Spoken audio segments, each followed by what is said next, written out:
আসসালামু আলাইকুম। সবাইকে স্বাগতম 10 মিনিট স্কুলের আজকের ম্যাথ ক্লাস। আপনাদের সাথে আছি আমি নাফিস ইসলাম এবং আজকে আমরা আপনাদের কোর্সের কিছু কোয়েশ্চেন সলভ করে দেখাবো। চলুন তাহলে শুরু করি। ওকে, প্রথম শুরু করবো হচ্ছে 2010 সালের প্রশ্ন দিয়ে। তো প্রথম প্রশ্নটায় বলেছে যে যদি a plus B is equal to 5 আর a minus B is equal to 3 হয় তাহলে a b এর মান কত? তাহলে এখান থেকে আমরা যদি এই দুটোকে যোগ করে দেই তাহলে আমরা পাবো যে 2a ইজ ইকুয়াল টু হচ্ছে 8, তাহলে এখান থেকে a এর ভ্যালু আসবে 4। আর যদি এই দুটোকে আমরা বিয়োগ করে দেই তাহলে আমরা বলতে পারবো যে 2b ইজ ইকুয়াল টু হচ্ছে 2, তাহলে b ইজ ইকুয়াল টু আমার আসবে 1। তাহলে 4 ইন্টু 1, তার মানে অ্যান্সার কত আসবে? 4। তাহলে আমার উত্তরটা হচ্ছে 4। পরটায় যাই। পরটায় বলেছে যে x plus 5 into x minus 3 is equal two কত? তো এটাকে তাহলে আমরা ম্যানুয়ালি গুণ করে দেই। তাহলে প্রথমে আসবে হচ্ছে x স্কোয়ার, দেন আসবে হচ্ছে প্লাস 5x, তারপর এটার সাথে যদি গুণ করি তাহলে আসবে হচ্ছে মাইনাস 3x, তারপর আসবে হচ্ছে মাইনাস 15। তাহলে আমার ব্যাপারটা আসছে x square plus 2x minus 15 is equal to হচ্ছে 0। তার মানে আমার অ্যান্সারটা হচ্ছে 3 নাম্বারটা। পরটায় যাই। পরটায় বলেছে 40 জন পরীক্ষার্থীদের মধ্যে 16 জন যদি অনুত্তীর্ণ হয় তাহলে উত্তীর্ণ পরীক্ষার্থীদের সংখ্যা কত পার্সেন্ট? তাহলে 40 জনের মধ্যে 16 জন হচ্ছে অনুত্তীর্ণ, তাহলে উত্তীর্ণ কতজন? 40 মাইনাস 16, তার মানে হচ্ছে 24 জন। তাহলে আমার পার্সেন্টেজটা কত আসবে? 24 ডিভাইডেড বাই 40, তার মানে যদি আমি 4 দিয়ে কাটি তাহলে 4 6 24, 4 10 40। তাহলে এটাকে যদি 100 দিয়ে গুণ করি তাহলে 6/10 ইন্টু হচ্ছে 100, তার মানে হচ্ছে আমার উত্তরটা 60%। তাহলে উত্তর হচ্ছে আমার 3 নাম্বারটা। ওকে, সামনে আগাই। তো এরপরে বলেছে পিতা এবং 2 সন্তানের বয়সের গড় হচ্ছে 30 বছর। তাহলে পিতার বয়সটাকে আমি ধরে নিচ্ছি x, আর 2 জন সন্তান যেহেতু তাহলে আমি এটাকে ধরে নিচ্ছি 2 জনের সন্তানের বয়স একসাথে হচ্ছে y। তার মানে এখানে কিন্তু 2 জন সন্তানের বয়স একসাথে করা আছে। তো এদের বয়সের গড় হচ্ছে আমার 30 বছর। গড় যেহেতু তার মানে এখানে মানুষ কয়জন? এখানে একজন, এখানে 2 জন, তাহলে টোটাল 3 জন। তার মানে হচ্ছে x plus Y divided by 3 is equal to হচ্ছে 30। তো আমাকে বলে দিয়েছে যেহেতু এদের বয়সের গড় হচ্ছে আমার 30, তাহলে এখন আমাকে আবার পরের লাইনে বলেছে যে 2 সন্তানের বয়সের গড় হচ্ছে 20 হলে পিতার বয়সটা কত? তাহলে 2 সন্তানের বয়সের গড় 20, তার মানে হচ্ছে y/2 ইজ ইকুয়াল টু হচ্ছে 20। তাহলে y ইজ ইকুয়াল টু আমার 40, মানে তো তাহলে আমরা বলতে পারি x plus Y is equal to হচ্ছে 90, বা হচ্ছে x plus 40 is equal to 90। তাহলে এখান থেকে আমরা পাই x ইজ ইকুয়াল টু 50। তার মানে পিতার বয়স আসলে 50 বছর। তো পরেরটায় বলেছে যে দুইটা রাশির অনুপাত 8:15। তার মানে রাশি দুইটা যদি এরকম নেই তাহলে একটা হচ্ছে 8, একটা হচ্ছে আমার 15। তো পূর্ব রাশি 40 হলে উত্তর রাশি কত? তার মানে শুরুটা হচ্ছে 40/x is equal two 8 by হচ্ছে 15। তাহলে আমি বলতে পারি 40/8 ইন্টু হচ্ছে 15 সমান সমান x। তাহলে 8 5 40, 5 15 75। তাহলে আমার উত্তরটা হচ্ছে 3 নাম্বারটা। তো এবার আমরা সলভ করবো হচ্ছে 2011 সালের প্রশ্ন। তো এখানে বলেছে কোন পরীক্ষায় 85% শিক্ষার্থী পদার্থবিদ্যায় ফেল করে, 80% শিক্ষার্থী রসায়নবিদ্যায় ফেল করে এবং 75% শিক্ষার্থী উভয় বিষয়ে ফেল করে। তাহলে যদি আমরা শুধু জানতে চাই শুধুমাত্র ফিজিক্সে যারা পাস তারা কত পার্সেন্ট, তাহলে 85 মাইনাস 75, তাহলে হচ্ছে শুধু ফিজিক্স, মানে আমার অনলি ফিজিক্স হচ্ছে 10% পাস। সেম ভাবে আমি যদি অনলি কেমিস্ট্রি জানতে চাই তাহলে হচ্ছে 80 মাইনাস হচ্ছে 75, তার মানে হচ্ছে আমার 5%। তো অনলি ফিজিক্সে পাস 10%, অনলি কেমিস্ট্রিতে পাস 5%।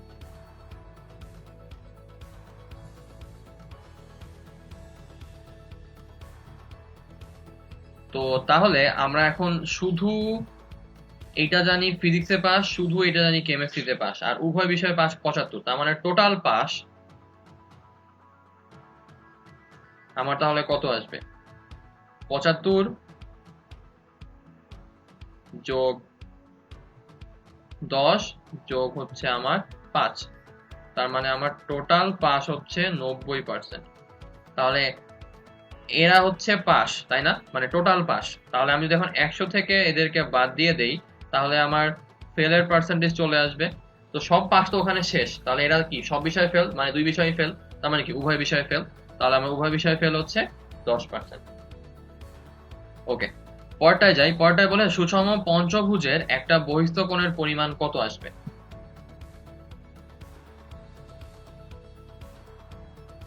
তো আমরা জানি সুষম পঞ্চভুজের একটা অন্তঃস্থ কোণের পরিমাণ হচ্ছে 108 ডিগ্রি।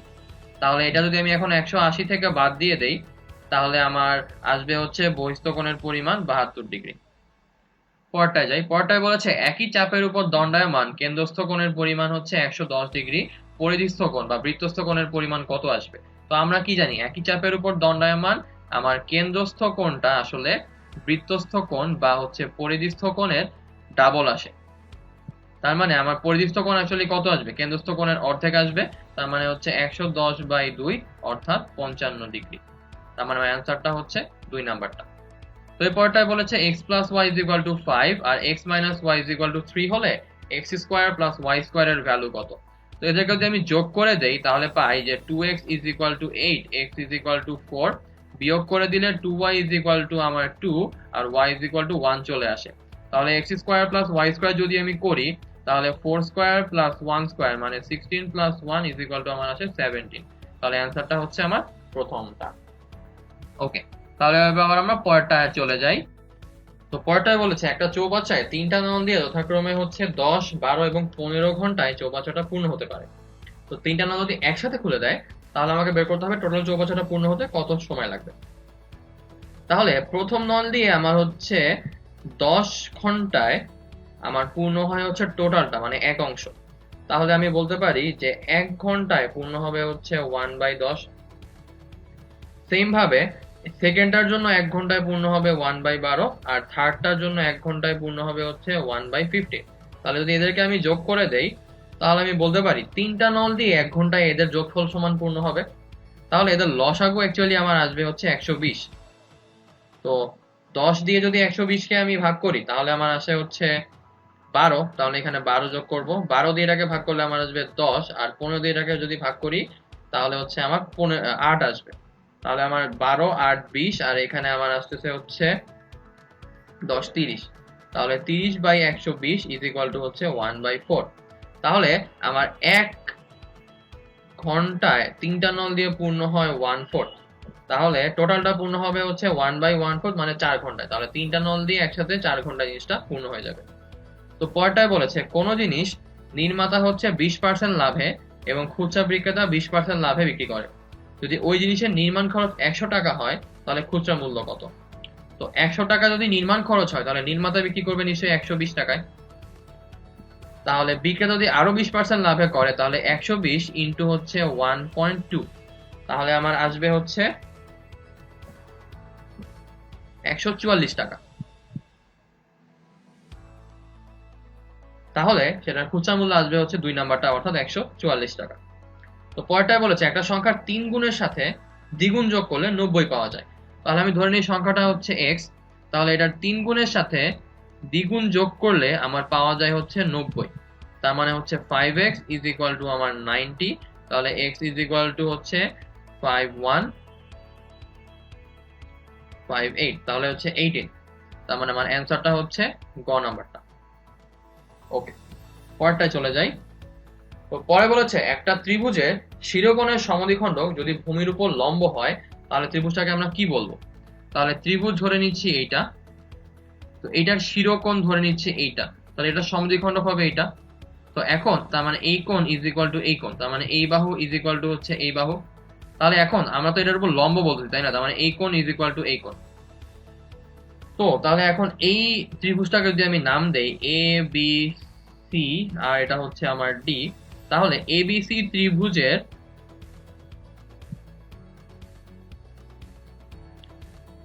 এই বাহু ইজ ইকুয়াল টু এই বাহু কারণ সাধারণ বাহু, এই বাহু ইজ ইকুয়াল টু এই বাহু কারণ হচ্ছে আমার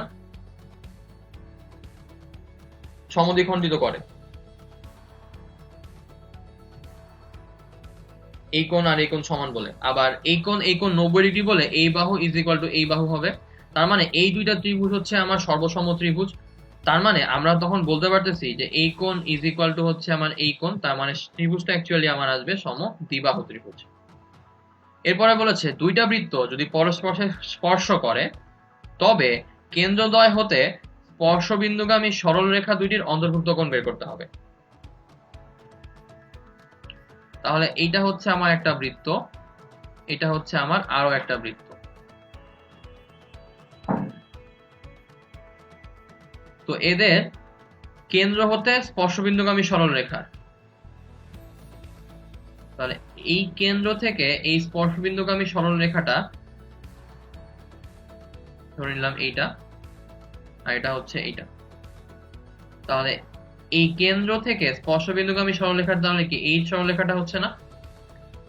অর্থাৎ আমরা বলতে পারি সরলরেখাটা অ্যাকচুয়ালি, আমি যদি কালারটা একটু বদলাই দেই তাহলে বুঝতে হতে সুবিধা হবে, এই সরলরেখাটা। তার মানে দুইটা বিন্দুর সংযোজক সরলরেখা, তার মানে কত ডিগ্রি কোণ উৎপন্ন হবে? 180 ডিগ্রি। তাহলে 180 ডিগ্রি কোণকে কি কোণ বলে? সরল কোণ। তার মানে আমার উত্তর হচ্ছে 4 নাম্বারটা। পরেরটায় যাই। তো পরেরটায় বলেছে যে 1 2 3 4 এরকম করতে করতে 20 পর্যন্ত সংখ্যাগুলোর যোগফল কত? তো এটা হচ্ছে একটা ধারা। তো এই ধারাটার যোগফল কি? n * n + 1 ডিভাইডেড বাই হচ্ছে 2। তো সংখ্যা আছে 20টা, তাহলে 20 * 21 ডিভাইডেড বাই 2, তাহলে হচ্ছে 10। তার মানে অ্যান্সার হচ্ছে 210। অ্যান্সার হচ্ছে আমার ক নাম্বার। তো পরেরটায় বলেছে 3 সন্তানের বয়সের গড় হচ্ছে 6 বছর এবং পিতা সহ তাদের বয়সের গড় হচ্ছে 13 বছর। তাহলে 3 সন্তানের বয়সের গড়কে আমি ধরে নিচ্ছি y, আর তাহলে আমি বলতে পারি যে y divided by 3 is equal to হচ্ছে আমার 6। আর 3 সন্তান সহ পিতার বয়সের গড় হচ্ছে 13, তাহলে x প্লাস y, এখানে 3 জন, তার মানে হচ্ছে divided by 4 is equal to হচ্ছে 13। তাহলে x plus y is equal to হচ্ছে 52 আর y ইজ ইকুয়াল টু আমার 18। তাহলে পিতার বয়স কত আসবে? x is equal to 52 minus 18, তার মানে হচ্ছে 8 12 4, আর এখানে যদি 1 যোগ করি 2, তাহলে এখানে 34। তাহলে পিতার বয়স হচ্ছে 3 নাম্বারটা। পরেরটায় বলেছে একজন দোকানদার 1 ডজন বল পেন 60 টাকায় কিনে আর 72 টাকায় বিক্রি করে, তাহলে কত শতকরা লাভ হবে? তো লাভ হয় অলওয়েজ ক্রয় মূল্যের উপর, তাহলে হচ্ছে 60, আর লাভ হলো কয় টাকা? 12 টাকা। তাহলে এটা যদি কাটাকাটি করি 1/5, তার মানে হচ্ছে আমার লাভ 20%। তো পরেরটায় বলেছে 56 জন শ্রমিক একটা কাজ 21 দিনে শেষ করতে পারে, 14 দিনে কাজটা শেষ করতে হলে কতজন শ্রমিক নিয়োগ দিতে হবে? এখন পয়েন্ট টু বি নোটেড, এখানে কিন্তু নরমাল ঐকিক নিয়ম অ্যাপ্লাই করলে হবে না, মানুষের ক্ষেত্রে কিন্তু ঐকিক নিয়মের ব্যাপারটা গুণ হয়ে যায়। তাহলে 56 জন শ্রমিক যদি 21 দিনে কাজটা করে, তাহলে আমার উত্তর আসবে হচ্ছে 56 ইন্টু 21 বাই হচ্ছে আমার 14। তাহলে 7 দিয়ে কাটলে এখানে 2, এখানে 3, আর 2 দিয়ে যদি এটাকে কাটি তাহলে হচ্ছে 2 দুগুণে 4 1 16, 2 8 16। তাহলে 28 ইন্টু যদি 3 করি, 3 8 24 এর 4, হাতে 2, 3 দুগুণে 6, 7 8 84। তাহলে 84 জন শ্রমিক মোট লাগবে। আমার আসে হচ্ছে 56 জন, তাহলে 84 আর হচ্ছে 56 যদি বিয়োগ করে দেই, 6 হচ্ছে 8 হলে 14 হয়, 1 যোগ করলাম 2, তাহলে 28। তাহলে আমার অতিরিক্ত 28 জন শ্রমিক নিয়োগ দিতে হবে। ওকে, আশা করি ম্যাথটা আমরা বুঝতে পেরেছি। পরেরটায় চলে যাই। আচ্ছা, তো পরেরটায় বলেছে 2/3 ভাগ হচ্ছে 4/5 এর 20/21, এটা হচ্ছে সরলীকরণ করতে হবে। তো আগে হচ্ছে আমরা এর কাজ করব। তাহলে 2/3 ভাগ এই 4/5 ইন্টু হচ্ছে 20/21। তো যদি আমি এটাকে এখন কাটাকাটি করি, তাহলে এখানে আমার আসে 4, তাহলে 4 4 16 চলে আসে। তাহলে 2/3 ইন্টু হচ্ছে 21 বাই হচ্ছে 16, তাহলে এখানে আমার কাটাকাটি করলে আসবে 7, এখানে আমার কাটাকাটি করলে 8, তাহলে আমার অ্যান্সারটা হচ্ছে 7/8। এই ম্যাথটায় বলেছে যে কোনো মূলধন 6 বছরের জন্য ধার দেওয়া হয়, তো আমার সময়টা হচ্ছে 6 বছর। এখন এটার প্রথম 3 বছরে আমার পার্সেন্টেজটা হচ্ছে 5%, আর শেষ 3 বছরের পার্সেন্টেজটা হচ্ছে 4%। তার মানে প্রথম 3 বছরের জন্য 100 টাকার আমার মুনাফা পাবো হচ্ছে 5 টাকা এক বছরে, তাহলে 3 বছরে পাবো হচ্ছে আমি 15 টাকা। আর পরের 3 বছরের জন্য আমি 100 টাকায় মুনাফা পাবো হচ্ছে 4 টাকা, তাহলে এক বছরের জন্য যদি 4 টাকা পাই, 3 বছরের জন্য কত পাবো? 3 ইন্টু 4 মানে 12 টাকা। তাহলে টোটাল 6 বছরে আমার মুনাফার পরিমাণ কত? 100 টাকা যদি আমার মূলধন হয়, তাহলে টোটাল 100 টাকার আমার মূলধনে 6 বছরের জন্য আমি পাবো হচ্ছে 27 টাকা। তো তাহলে আমার লাভ সহ টাকার পরিমাণ ছিল 127, তার মানে মূলধন তাহলে কত ছিল? 100 টাকায় নিশ্চয়ই ছিল, তাহলে আমার অ্যান্সারটা হচ্ছে প্রথমটা। পরেরটায় যাই। পরেরটায় বলেছে 5 ফুট দীর্ঘ একটা তারকে এমন ভাবে 2 ভাগ করা হলো যেন এক অংশ অন্য অংশের 2/3 হয়। তাহলে 5 কে আমি হচ্ছে ভাগ করব এমন ভাবে যে একটা অংশ যদি x হয় তাহলে আরেকটা অংশ হবে হচ্ছে 2x/3। তাহলে এখান থেকে আমরা বলতে পারি যে 5x/3 ইজ ইকুয়াল টু হচ্ছে আমার 5, তাহলে x ইজ ইকুয়াল টু আমার 3 ফুট। তাহলে আরেকটা আমার আসবে হচ্ছে, তাহলে একটা অংশ আসবে হচ্ছে আমার 3 ফুট, তাহলে আরেকটা অংশ আমার আসবে 2 ফুট। তাহলে ছোট অংশটা কত? 2 ফুট। তাহলে 2 ফুট মানে অ্যাকচুয়ালি কত? 2 × 12, তার মানে হচ্ছে 24 ইঞ্চি। তাহলে আমার অ্যান্সারটা হচ্ছে 24 ইঞ্চি। তো এই ম্যাথটা আমাকে বলেছে একটা আয়তক্ষেত্রের দৈর্ঘ্য 20% বাড়ানো হলো এবং প্রস্থ 20% কমানো হলো। তো ধরি আগের দৈর্ঘ্যটা যদি আমার x হয়, তাহলে 20% বাড়ানোর জন্য আমার পরের দৈর্ঘ্যটা আসবে হচ্ছে 1.2x। আর আগের দৈর্ঘ্য যদি আমার, আগের প্রস্থ যদি আমার y হয়, তাহলে 20% কমানোর জন্য আমার প্রস্থটা আসবে হচ্ছে 0.8y। তো এদেরকে যদি আমি গুণ করে দিই এখন, তাহলে 12 × 8 তার মানে হচ্ছে 96। তাহলে পয়েন্ট থাকার কারণে আমার অ্যান্সারটা আসবে হচ্ছে 0.96xy। এটা হচ্ছে আমার এখনকার ক্ষেত্রফল। তাহলে আগের ক্ষেত্রফল x আর y এর জন্য কত ছিল? xy। তাহলে যদি আমি বিয়োগ করি তাহলে 1 - 0.96 অর্থাৎ 0.04। তার মানে অ্যাকচুয়ালি টোটাল প্রস্থ আর দৈর্ঘ্য চেঞ্জের কারণে ক্ষেত্রফলটা আমার কমবে হচ্ছে 4%। কমবে কিভাবে বুঝলাম? ছিল 1 হয়ে গেল 0.96, এই কারণে হচ্ছে আমার অ্যান্সারটা ক। এটাকে আমরা একবারও করতে পারতাম। ফর্মুলাটা হচ্ছে যা বাড়লো সেটার জন্য প্লাস, যা কমলো সেটার জন্য মাইনাস, তারপর দুইটাকে যোগ করে গুণ করে দিব, +20 ডিভাইডেড বাই হচ্ছে 100। তাহলে আমার এখানে এটা বাদ চলে যায়, তাহলে এটা আমার করলে আসে -400 ডিভাইডেড বাই 100, তার মানে হচ্ছে -4। এটা আমাকে ডিরেক্ট পার্সেন্টেজে দিবে, তো এখানে মাইনাস আসছে, এই কারণে আমরা বলতে পারি 4% কমবে।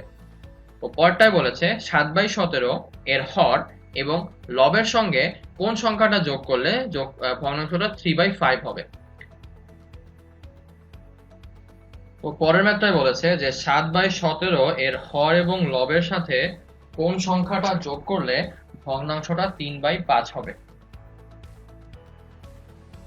তো আমরা তাহলে হর এবং লবের সঙ্গে ইন্ডিভিজুয়ালি কিছু যোগ করব। তাহলে আমি ধরে নিচ্ছি 7 এর সঙ্গে x যোগ করলে আমার আসবে 3, আর 17 এর সাথে y যোগ করলে আমার আসবে হচ্ছে 5। তো তাহলে আমার ভগ্নাংশটা কিন্তু হবে হচ্ছে x এর ভ্যালু -4 আর y এর ভ্যালু হচ্ছে -12। তাহলে ইন্ডিভিজুয়ালি আমি লবের সঙ্গে -4 আর হরের সঙ্গে -12 যোগ করলে আমার ভগ্নাংশটা হচ্ছে 3/5 এ কনভার্ট হবে। ওকে, তো আমরা এটা এইভাবে ছাড়া অন্য কোনোভাবে করতে পারতেছি না, কারণ 7 হচ্ছে একটা মৌলিক সংখ্যা, 17 একটা মৌলিক সংখ্যা। তো এদের কিন্তু এক ছাড়া কোনো কমন উৎপাদক নাই। ওকে, তাহলে এবার আমরা পরের ম্যাথে চলে যাই। তো পরেরটায় বলেছে যে একটা আয়তক্ষেত্রের দৈর্ঘ্য প্রস্থের হচ্ছে 3 গুণ। তাহলে আমি প্রস্থকে ধরে নিচ্ছি x, সেই হিসাবে আমার দৈর্ঘ্য আসবে 3x। তো আয়তক্ষেত্রের ক্ষেত্রফল হচ্ছে 300 বর্গমিটার, পরিসীমা বের করতে হবে। তার মানে প্রশ্ন মতে হচ্ছে 3x² হচ্ছে 300, x² 100, x 10। তাহলে আমার প্রস্থ 10 হলে দৈর্ঘ্য আমার আসবে 30। তাহলে পরিসীমা আসবে 30 + 10 40 ইন্টু হচ্ছে 2, তার মানে হচ্ছে 80। তার মানে অ্যান্সারটা হচ্ছে 4 নম্বরটা। পরটায় বলেছে m এর মান কত হলে এটা একটা পূর্ণবর্গ রাশি হবে। তো আমরা যদি এটাকে সিস্টেম করি তাহলে লিখতে পারি হচ্ছে 2x² + 2 × 2x ইন্টু হচ্ছে 3 প্লাস হচ্ছে আমার 3²। তাহলে আমরা দেখতে পাচ্ছি যে 2 × 2 = 4 × 3 = 12, x হচ্ছে আমার mx। তো এখানে মাইনাস ছিল, আমরা এখানে তাহলে মাইনাসটা দিয়ে দেই। তাহলে আমি বলতে পারি যে x আমার অ্যাকচুয়ালি 12, তার মানে অ্যান্সারটা হচ্ছে খ নাম্বারটা। তো পরেরটায় বলেছে x - 5a + x x² - 25 হলে a এর মান কত। তাহলে এটাকে x - 5 আর এটাকে লেখা যায় x + a। তাহলে x - 5 ইনটু হচ্ছে x + 5, তার মানে অ্যাকচুয়ালি a এর ভ্যালু হচ্ছে 5, কারণ এটা একটা ফর্মুলার মধ্যে পড়ে যাচ্ছে a² - b²। তাহলে আমার a এর মান অ্যাকচুয়ালি আসবে 3 নাম্বারটা।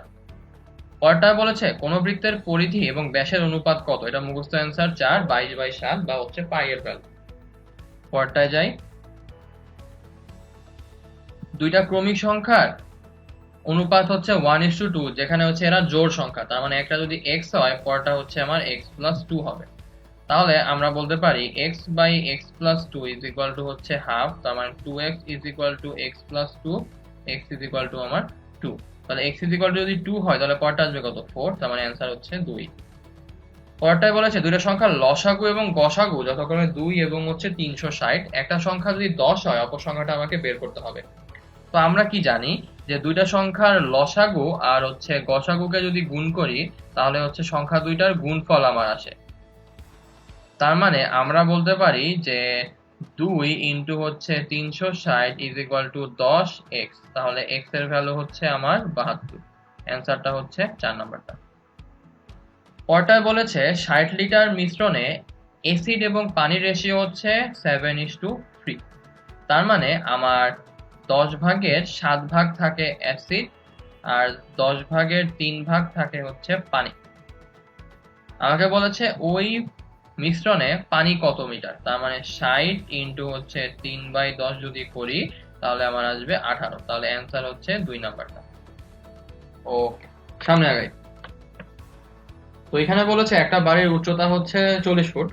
এই বাড়িটার সাথে একটা মই লাগানো আছে এবং মইটা হচ্ছে ভূমির থেকে 9 ফুট দূরে আছে। তো বাড়ির উচ্চতা আমি জানি, আর হচ্ছে বাড়ির উপরে যে একটা মই লাগানো আছে, মইটা ভূমিতে কত দূরে আছে সেটাও আমি জানি। তো আমি ধরে নিচ্ছি এটা হচ্ছে আমার সেই বিল্ডিংটা।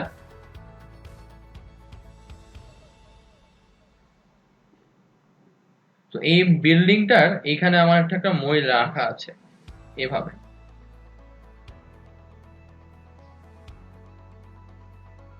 তো আমাকে বলা আছে এই যে ডিসটেন্সটা এটা হচ্ছে আমার 9 ফুট, আর এই যে আমার ডিসটেন্সটা এটা হচ্ছে আমার 40 ফুট। আমাকে বের করতে হবে যে মইটা অ্যাকচুয়ালি কত ফুট লম্বা, অর্থাৎ এই যে এই মইটা সেটা কত ফুট লম্বা। তো এটা দেখতে অনেকটা একটা সমকোণ ত্রিভুজের মতো না? এটা 40, এটা 9, এটা আমাকে বের করতে হবে। তাহলে আমার অ্যান্সারটা কি আসবে, √40 স্কয়ার প্লাস 9 স্কয়ার। তার মানে আমার আসবে হচ্ছে 1600 প্লাস হচ্ছে 81। তাহলে আমার √, যদি 1681 করি আমার আসবে হচ্ছে 41। তাহলে অ্যান্সার হচ্ছে আমার 4 নম্বর।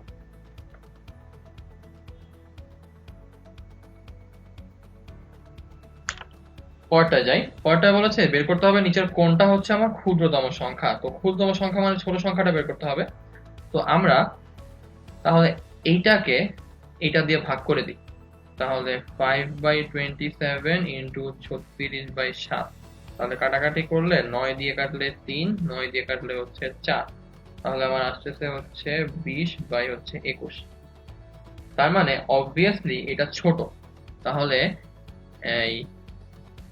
এইটা দিয়ে এইটাকে ভাগ করলে ভাগফলটা আমার 1-এর থেকে কম আসতেছে। তো আমি ভাগ করতেছি হচ্ছে সেকেন্ডটা দিয়ে, তার মানে আমার সেকেন্ডটা আসলে এইটার থেকে বড়। তার মানে ছোট সংখ্যাটা অ্যাকচুয়ালি 5/27। এখন চেক করতে হবে বাকিগুলোর চেয়েও এটা ছোট কিনা। তাহলে আমি যদি 5/27 কে 45/11 দিয়ে ভাগ করি, তারপরে যদি 9 দিয়ে কাটাকাটি করি তাহলে 3, আর এখানে হচ্ছে 5। তাহলে আমার আছে 25/33। এটাও আগের থেকে ছোট। আবার 5/27 কে আমি যদি 9/2 দিয়ে কাটাকাটি করি তাহলে আমার আসে হচ্ছে 5/6। এটাও 1-এর থেকে ছোট। তার মানে আমার আলটিমেট ছোট সংখ্যাটা আসলে শুরুর সংখ্যাটাই এইটা। তার মানে অ্যান্সারটা আমার প্রথমটাই। ওকে, পরটায় যাই। পরটায় বলেছে 99999 এর সাথে কোন ক্ষুদ্রতম সংখ্যা যোগ করলে যোগফল এদের দিয়ে নিঃশেষে বিভাজ্য হবে। তো আমি তাহলে এদের লসাগুটা বের করে ফেলি। 2, 3, 4, 5, 6। 2 দিয়ে যদি কাটাকাটি করি এখানে 1, এখানে 3 নেমে যাবে, এখানে 2, এখানে 5 নেমে যাবে, এখানে अगेन 3। এরপর আমি যদি 3 দিয়ে কাটাকাটি করি তাহলে 1 নেমে যাবে, 3 এর এখানে 1, 2 নেমে যাবে, 5 নেমে যাবে, এখানে 1। তাহলে যদি গুণ করি 3 দুগুণা 6, 6 দুগুণা 12, আর 5 12 হচ্ছে আমার 60। তার মানে লসাগুটা হচ্ছে আমার 60। তাহলে 60 দিয়ে যদি এটাকে আমি ভাগ করি তাহলে আলটিমেটলি প্রত্যেকটা সংখ্যা দিয়ে ভাগ হয়ে যাবে না? তাহলে আমি এই 99999 এটাকে হচ্ছে 60 দিয়ে ভাগ করি। তাহলে 1 দিয়ে গেলে আমার আসবে হচ্ছে 60, তারপরে আমার আসবে 399। তো এবার আমি হচ্ছে 5 দিয়ে যদি যাই তাহলে হচ্ছে 300, 6 দিয়ে গেলে 3600, তাহলে 6 দেই, তাহলে 360, তাহলে এখানে আমার এগেইন 39 আসে। তাহলে এবার আরো একটা 9 নামাই, তারপর এগেইন 6, তাহলে আমার 360, তাহলে এগেইন 39, আর একটা 9 নামাই, তাহলে এগেইন হচ্ছে আমার 360, তাহলে এগেইন একটা 6, তাহলে আলটিমেটলি এই 1666 এরকম একটা সংখ্যা আসবে, আর আমার ভাগশেষ আসবে হচ্ছে 39। তো আমাকে বলেছে এই 999 এর সাথে কোন সংখ্যাটা যোগ করলে যোগফল নিঃশেষে বিভাজ্য হবে। তার মানে এই 39 যেহেতু প্রত্যেকবার বাকি থাকছে, তার মানে এই 39 এর সঙ্গে কিছু একটা যোগ করে আমাকে 60 দিয়ে ভাগ করতে হবে। তো আমি যদি 60 মাইনাস 39 করি তাহলে আমার আসছে হচ্ছে 21। তার মানে অ্যাকচুয়ালি আমি যদি 21 যোগ করি এর সাথে, তাহলে অ্যাকচুয়ালি লাস্টে চলে আসবে 360, বা তখন আমরা সেটাকে নিঃশেষে বিভাজ্য করে দিতে পারবো, বা এমন একটা সংখ্যা আসবে যেটা অ্যাকচুয়ালি আমার 60 দিয়ে বিভাজ্য। তাহলে আমার অ্যান্সারটা হচ্ছে ক নাম্বারটা। ওকে, সামনে আগাই। পরটায় বলেছে x minus 1/x is equal to 1 হলে x কিউব মাইনাস 1/x কিউবের ভ্যালুটা বের করতে হবে। তো তাহলে এখান থেকে শুরু করি গিভেন ভ্যালু থেকে। তাহলে x minus 1/x is equal to 1 whole cube করে দেই, a কিউব মাইনাস হচ্ছে b cube minus 3ab a minus b is equal to 1। তাহলে এখান থেকে আমরা পাচ্ছি x cube minus 1/x cube minus 3 into হচ্ছে এই 1 ইজ ইকুয়াল টু 1। তাহলে x cube minus 1/x cube is equal to 1 plus 3 মানে 4। অ্যান্সার হচ্ছে 2 নাম্বারটা। পরটায় যদি দেখি, পরটায় আমাকে বলেছে শতকরা 5 টাকা হার সুদে 120 টাকার 3 বছরের সুদে আসলে কত। তার মানে আমার 100 টাকায় 1 বছরের মুনাফা হচ্ছে 5 টাকা। তাহলে আমার 100 টাকায় 3 বছরের মুনাফা আসবে 15 টাকা। এখন আমাকে বলছে 120 টাকার 3 বছরের সুদ আসল। তাহলে 3 বছরে 100 টাকার সুদ আসল হচ্ছে 115, 1 টাকার আসবে 115 বাই 100, আর 120 টাকার আসবে 115 ইন্টু 120 বাই হচ্ছে আমার 100। যদি কাটাকাটি করি তাহলে 5 দিয়ে কাটলে এখানে আমার আসবে হচ্ছে 23, এখানে আমার আসবে হচ্ছে 20, আর এটাকে যদি আমি কাটি তাহলে হচ্ছে এখানে আমার আসবে 20 ইন্টু 6, তাহলে 6 3 হচ্ছে 9, আর 6 2 12, আর 1 হচ্ছে 13, সরি 6 3 হচ্ছে 18, তাহলে এখানে 138 টাকা। অ্যান্সার হচ্ছে প্রথমটা। ওকে, পরটায় যাই। পরটায় বলেছে 1 2 3 4 এরকম করতে করতে 99 পর্যন্ত সংখ্যাগুলোর যোগফল কত। তাহলে এটা একটা সমান্তর ধারা, কারণ এর ডিফারেন্স 1, এর ডিফারেন্স 1, এর ডিফারেন্স 1। তাহলে অ্যাকচুয়ালি আমি এখানে সমান্তর ধারার সমষ্টি সূত্র অ্যাপ্লাই করতে পারবো। আর এছাড়া আমরা কিন্তু ক্রমিক সংখ্যার যোগফলের ফর্মুলাও জানি। তো ক্রমিক সংখ্যার যোগফলের ফর্মুলাটা ইউজ করে এখানে সুবিধা হবে, কারণ ফর্মুলাটা বেশি ইজি। তাহলে আমার অ্যান্সার আসবে n into n plus 1 divided by 2, তার মানে 99 ইন্টু হচ্ছে 100 বাই 2, তার মানে হচ্ছে আমার 50 ইন্টু হচ্ছে 99। তাহলে 5 নং 45 এর 5 হাতে থাকলো 4, 5 নং 45 আর 4 এ হচ্ছে 495, আর এখানে একটা 0। তাহলে অ্যান্সার হচ্ছে 2 নাম্বারটা। পরটা বলেছে xyz 240 হলে y এর মান কোনটা হওয়া পসিবলই না। তো যেহেতু এখানে একটা সংখ্যা পাচ্ছি যেটা অ্যাকচুয়ালি পজিটিভ, তার মানে গ্রেটার দেন 0 হওয়াটা বাঞ্ছনীয়। তার মানে অবভিয়াসলি সে 0 হতেই পারবে না। তাহলে অ্যান্সার হচ্ছে 4 নাম্বারটা। পরটায় যাই। পরটায় বলেছে একটা আয়তকার ক্ষেত্রের দৈর্ঘ্য প্রস্থের ডাবল। তার মানে যদি প্রস্থকে আমি x ধরে নেই তাহলে দৈর্ঘ্য আমার আসবে টুয়াইস x।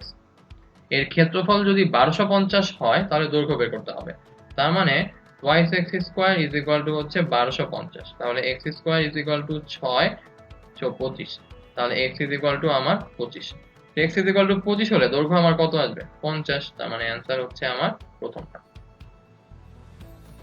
তো এর পরেরটায় বলেছে 60 মিটারের একটা বাস, এটাকে আমি 3 7 10 অনুপাতে ভাগ করে ফেলবো। তাহলে টোটাল কয়টা ভাগ করতেছি, 3 যোগ 7 যোগ 10, তার মানে হচ্ছে 20 ভাগ করতেছি। তাহলে টুকরাগুলোর সাইজ কত আসবে। তাহলে প্রথম টুকরার সাইজ আসবে 60 ইন্টু 3/20, সেকেন্ডটার সাইজ আসবে 60 ইন্টু 7/20, আর লাস্টেরটা আসবে 60 ইন্টু 10/20। তাহলে লাস্টেরটা আমার আসছে হচ্ছে 30 মিটার। আমি একটু কালার চেঞ্জ করে নিই তাহলে আপনাদের বুঝতে সুবিধা হবে। তার আগেরটা আসবে হচ্ছে 3 21 মিটার, তার আগেরটা আসবে আমার 9 মিটার, তার মানে 9 21 30, তাহলে 9 21 30 প্রথমটা। ওকে, পরটা হচ্ছে একটা সমাধানের math. 3/x plus 4/x plus 1 is equal to 2 হলে x এর মান বের করতে হবে। আচ্ছা, তো এই ম্যাথটা আমরা যদি সলভ করতে যাই তাহলে একটা প্রবলেম দাঁড়ায়। কি প্রবলেম? যে এইখানে আমরা যদি নর্মাল ওয়েতে আগাই তাহলে আমার ব্যাপারটা আসে হচ্ছে 3x plus 3 plus 4x divided by x square plus x is equal to 2। তাহলে আমার এখানে চলে আসে 7x plus 3 is equal to হচ্ছে 2x স্কোয়ার প্লাস 2x। তাহলে এখান থেকে আমরা পাই 2x square minus 5x plus 3 is equal two 0। তাহলে এই যে একটা দ্বিঘাত সমীকরণ চলে আসলো, এটাকে সলভ করা একটা সময় সাপেক্ষ ব্যাপার হয়ে যায়। তো এইটাকে সলভ করার চেয়ে আমাদের ডিরেক্ট এই ভ্যালুগুলো এখানে ইনপুট দিয়ে দিয়ে চেক করি, তাহলে কিন্তু ব্যাপারটা বেশি ইজি হয়। তাহলে শুরু করি। তাহলে আমি প্রথমটা যদি প্লট করি তাহলে 3/2 প্লাস হচ্ছে 4/3, তাহলে এটা কোনোভাবেই 2 হওয়া পসিবল না, কারণ 1.5 আর এটা হচ্ছে আমার 1.33, 2 এর থেকে বেশি চলে আসবে, তাহলে প্রথমটা হবে না। যদি পরেরটা নেই তাহলে হচ্ছে আমার 3/4 প্লাস হচ্ছে 4/5, তাহলে এটা অবশ্যই 1 এর থেকে ছোট দুইটাই, তাহলে এটাও 2 এর সমান আসবে না। যদি 1 বসাই তাহলে আমার আসে 3 প্লাস 2, তার মানে হয়ে যায় 5, তাহলে এটাও 2 এর সমান না। কিন্তু যদি আমি 3 বসাই এখানে তাহলে 3/3 প্লাস 4/4, তাহলে 1 প্লাস 1 হয়ে যায় 2, তাহলে আমার অ্যান্সার হচ্ছে 4 নাম্বারটা। তো কিছু কিছু সময় আমাদের একটু খেয়াল রাখতে হবে যে সনাতন পদ্ধতিতে না গিয়ে যাতে করে অন্য একটা পদ্ধতিতে গেলে আমার ম্যাথটা বেশি ইজি হয় কিনা। মানে অ্যাকচুয়ালি আমাদের নৈবিত্তিকগুলো সলভ করার সময় একটু সাবকনসিয়াসলি প্র্যাকটিসের উপরে থাকা লাগবে, কারণ প্র্যাকটিস যদি বেশি হয় তাহলে আমাদের ব্রেনটা ওইভাবে ট্রেন্ড হয়ে যাবে যে আমরা তখন বুঝতে পারবো যে এই ম্যাথটা করার জন্য আমার আসলে সনাতন ধর্মে মানে সনাতন পদ্ধতিতে যাওয়ার দরকার নাই। নর্মাল পদ্ধতিতে না গিয়ে স্পেসিফিক্যালি যদি অ্যান্সার প্লট করে করে করি তাহলে এই ম্যাথটা ইজি হবে। আবার সবগুলোর ক্ষেত্রে কিন্তু এই পদ্ধতি অ্যাপ্লিকেবল না। এমনও হতে পারে কোনো কোনো ম্যাথ অ্যান্সার প্লট করতে গেলে আরো বেশি বড় হয়ে যাচ্ছে। তো ওই যে কোনটার ক্ষেত্রে কি করব সেটা অ্যাকচুয়ালি ডিপেন্ড করতেছে আমার প্র্যাকটিস কতখানি বেশি হয়েছে। ওকে, পরটা যাই। পরটায় বলেছে 125 এর 125% সমান সমান কত। এটা একটা খুবই মজার ম্যাথ। তো 125 এর 125%, তাই না? তার মানে হচ্ছে 125 ইন্টু হচ্ছে 125 ডিভাইডেড বাই 100। তার মানে আমার অ্যান্সারটা আসবে হচ্ছে 15625 ডিভাইডেড বাই 100। তার মানে মাঝখানে একটা পয়েন্ট চলে আসবে, তাহলে অ্যান্সার হচ্ছে আমার 4 নাম্বারটা। তো পরটায় বলতেছে একটা গাড়ি 36,000 টাকায় বিক্রি করায় 20% ক্ষতি হলো, তাহলে কত টাকায় বিক্রি করলে 16% লাভ হতো। তাহলে 36,000 টাকায় যদি বিক্রি করলে 20% ক্ষতি হয়, তার মানে আমি ধরে নিতে পারি যে ক্রয় মূল্য যদি x হয় তার মানে 0.8x ইজ ইকুয়াল টু হচ্ছে 36 10 টু দি পাওয়ার 3। তাহলে x ইজ ইকুয়াল টু বলতে পারি যে 36/8 ইন্টু হচ্ছে 10 টু দি পাওয়ার 3 ইন্টু হচ্ছে আমার 10।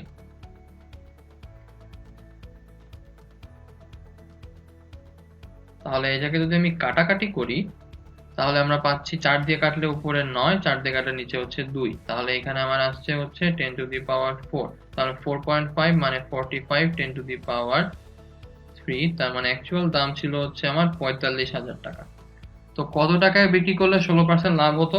তাহলে এখন 45,000-কে আমি হচ্ছে 1.16 দিয়ে গুণ দিব, তার মানে হচ্ছে 116 ডিভাইডেড বাই 100 দিয়ে গুণ দিব, তাহলে আমার ব্যাপারটা আসবে হচ্ছে 450 ইন্টু হচ্ছে 116।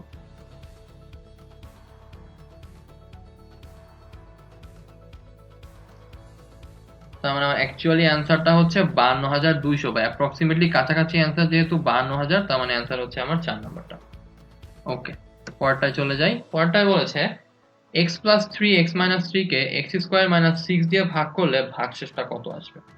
তো আমরা একটা উপপাদ্য পড়েছিলাম না, ভাগশেষ উপপাদ্য। তো ওইটা যদি আমরা এখানে অ্যাপ্লাই করতে চাই তাহলে কিন্তু আমাদের জন্য একটু সমস্যা হয়ে যায়। তো আমরা এটাকে তাহলে কি করব, আমরা এখন নর্মাল পদ্ধতিতে আগাবো, কারণ আমরা ইউজুয়ালি ভাগশেষ উপপাদ্যে কি করেছিলাম, একটা বহুপদীর মধ্যে x এর একটা ভ্যালু প্লট করতাম, তাই না? তাহলে ওখান থেকে আমরা ভ্যালুটা বের করে ফেলতে পারতাম। কিন্তু এইখানে তো একটা ভ্যালু প্লট করা যাচ্ছে না, তো এই কারণে আমরা এটাকে সনাতন পদ্ধতিতে আগাবো। তাহলে ওই যে আগের প্রসেসটাই কিন্তু হলো, যে কোথায় কোনটা করলে ইজি হবে সেটা অ্যাকচুয়ালি ডিপেন্ড করতেছে আমাদের প্র্যাকটিসটার উপর। তাহলে ফার্স্ট অফ অল এটাকে গুণ করে দেই, তাহলে আমি পাই এক্স স্কোয়ার মাইনাস 9, ভাগ করব কি দিয়ে? এক্স স্কোয়ার মাইনাস 6 দিয়ে। একবার গেলেই আমার আসে এক্স স্কোয়ার মাইনাস 6, বিয়োগ করে দিলে আমার আসে মাইনাস 3। তাহলে আমার ভাগশেষ কত আসবে? মাইনাস 3। একবারই হয়ে গেল। কিন্তু এটাকে যদি আমি ভাগশেষ পদ্ধতি করতে যেতাম তাহলে আমাকে x square minus 6 equal to 0 বসিয়ে এক্স এর ভ্যালু √6 আনতে হতো, √6 এর মধ্যে বসাইতাম, তারপর এটার ভ্যালু আসতো, তারপর একটা অ্যান্সার আসতো, অনেক বড় হয়ে যেত। এর থেকে কিন্তু এইভাবে করলে ইজি হয়ে যায়। ওকে, এরপরটা আমাকে বলেছে যে 0.9623 মাইনাস 31 এটার ভ্যালু কত? তাহলে আমি 31 থেকে যদি 9623 বিয়োগ করি তাহলে আমার আসে 3, 10 হলে 7, হাতে থাকে হচ্ছে 1, 2 যোগ করলাম 3 কত হলে 10 হয়, 7 হলে 10 হয়, 1 যোগ করলাম 7 কত হলে 10 হয়, 3 হলে 10 হয়, 1 যোগ করলাম 10, 10 0 হয়ে গেল। এখানে 1 নামায় আনলাম, তাহলে আমার আসে হচ্ছে 30। তাহলে মাইনাস 30.0377 প্রথমটা। ওকে, পরেরটায় বলেছে একটা সংখ্যা 650 থেকে যত বড় 820 থেকে ততখানি ছোট। তার মানে ওই সংখ্যাটা হচ্ছে এখানে আমার 650, এখানে আমার 820, এদের যে ডিফারেন্সটা তার ঠিক মাঝখানে বসে আছে। তাহলে এই সংখ্যাটাকে যদি x ধরি তাহলে x মাইনাস এইটা যা হবে x, এই 820 মাইনাস x করলে কিন্তু তাই আসবে। তাহলে আমি বলতে পারি 650 x minus 650 is equal to হচ্ছে 820 মাইনাস হচ্ছে x। তাহলে আমরা বলতে পারি twice x is equal to হচ্ছে 820 মাইনাস 650। তাহলে 5 7 হলে 12 হয়, এখানে হচ্ছে 170। তাহলে x ইজ ইকুয়াল টু আমার